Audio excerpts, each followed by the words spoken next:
আসসালামু আলাইকুম এভরিওয়ান, কেমন আছেন সবাই? আশা করছি ভালো আছেন। আজকে আমি ওয়ার্ল্ড ফেমাস তান্দুরি চিকেনের রেসিপি নিয়ে এসেছি আপনাদের সামনে।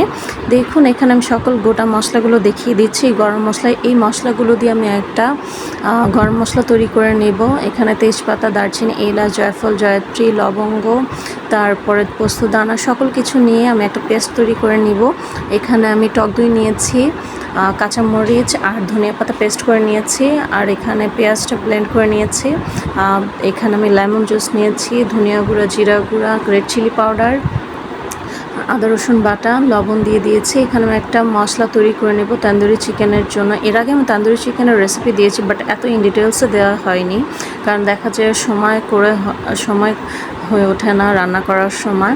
দেখুন, এখানে আমি সকল মশলাগুলো দিয়ে দিচ্ছি। আর অবশ্যই আমাদের রেশমিস কিচেনে ফেসবুক পেজটি এখনই ফলো দিতে হবে আমাদের নতুন নতুন আপডেটগুলো পাওয়ার জন্য। যারা ফলো দেননি এখনই দিয়ে ফেলুন, আমাদের রেশমিস কিচেনে ফেসবুক পেজটি ফলো করে ফেলুন। আর এই মজার ওয়ার্ল্ড ফেমাস তন্দুরি চিকেনটি খাওয়ার জন্য, কেনার জন্য রেশমিস কিচেনে ফেসবুক পেজে ইনবক্স করতে পারেন আপনারা চাইলে। দেখুন, এখানে আমি মশলাটা ভালো করে মাখিয়ে নিচ্ছি। মাখানো হয়ে গিয়েছে আমার। এখানে আমি ভালো করে মাখিয়ে নিয়েছি। এখানে আমি 4 কেজি চিকেন নিয়েছি। চিকেনটা আমি ভালো করে ম্যারিনেট করে নিব। এখন ম্যারিনেট করে আমি সারা রাত ধরে রেখে দিব।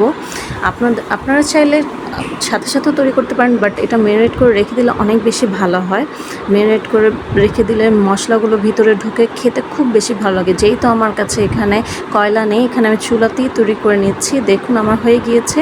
এখানে আমি একটা ছোট কয়লা দিয়ে এখানে স্মোকি ভাবটা দেওয়ার জন্য কভার করে নিচ্ছি। সবাই ভালো থাকবেন। আল্লাহ হাফেজ।